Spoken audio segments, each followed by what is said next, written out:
She was pulled from the rubble of the Haitian earthquake, badly injured but alive. Channel 4 News first revealed the plight of baby Landina and the struggle to bring her to Britain for life-saving surgery. We've been following her remarkable story all year, and in June we filmed Landina being reunited with her mother, who was tracked down by our reporter Inigo Gilmore. His documentary telling the full story will feature on Channel 4 next week. But Landina still needs ongoing medical care whilst her mother's gone back to Haiti. As Inigo Gilmore now reports, almost a year after the earthquake, their future is very far from certain. Here was Landina just 3 weeks ago, the centre of rapt attention at her first birthday party. Can you do your lion roar, Dina? The Haitian baby was badly injured in a fire last Christmas and then rescued from the rubble 2 days after January's devastating earthquake. A year on, she's a lively, boisterous infant, yet one who still needs ongoing care in London. David Knott, the surgeon who treated her in Haiti, was the one who brought her to London. It was a very different Landina that the London surgeon treated at a field hospital in Port-au-Prince.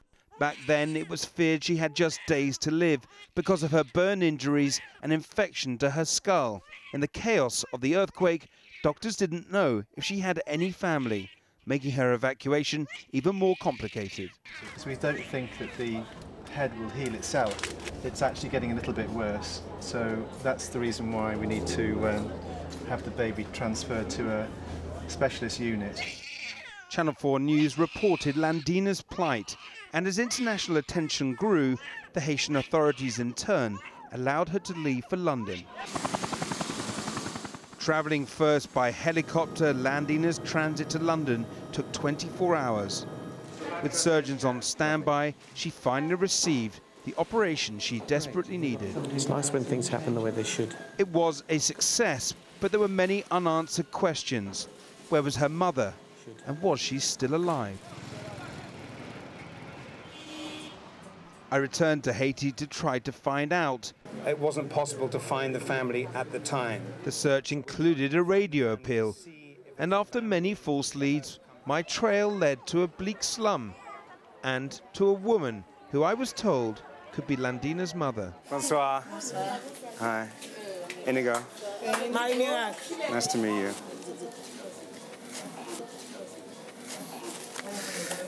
Is that Landina? Mary Marak had given up Landina for dead, so discovering her daughter was still alive clearly came as a shock. Landina had shared this precarious hand-to-mouth existence with her 3 other siblings before a house fire caused by a fallen candle put her in hospital on Christmas Day last year when she was just 4 weeks old. The earthquake, which struck 2 weeks later, reduced her hospital to rubble, and it was from there that she was eventually rescued. The children's charity Facing the World, who have funded Landina's medical treatment, now brought Mary Marak to London to see her daughter after DNA tests proved she was the mother. Did I tell you yesterday?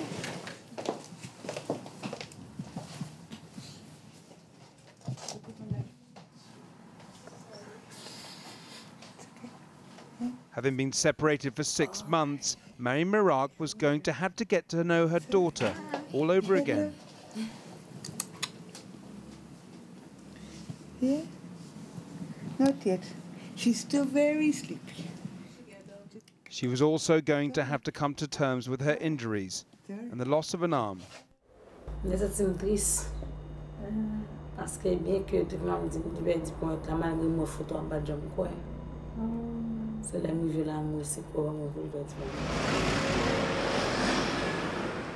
For Mary Marak, London offered a sharp contrast to Haiti.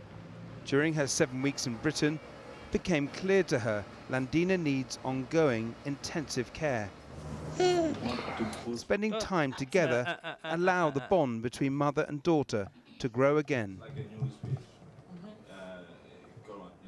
But in September, she had to say goodbye and return to her other children in Haiti. Landina still needs treatment for her extensive injuries. Mary Marak receives a hero's welcome as she returns home to her slum. Few ever leave these cramped alleyways, let alone Haiti, even though so many are desperate to escape. Mary Mirac returns to a country still in ruins. Billions of dollars in aid has still not materialized. Cholera was breaking out amid the filth and crippling poverty. 3 weeks after Mary Mirac returns to Haiti, David Knott follows. To be honest with you, I'm quite shocked. Many Haitians feel abandoned by the international community, but those involved in Landina's life are determined to give continued help. David is here to assess whether Landina, her head still fragile, can come home, and how best to support her family to enable that to happen by improving their living conditions. And this water running through here, it's sewage water. how does she feel since leaving England?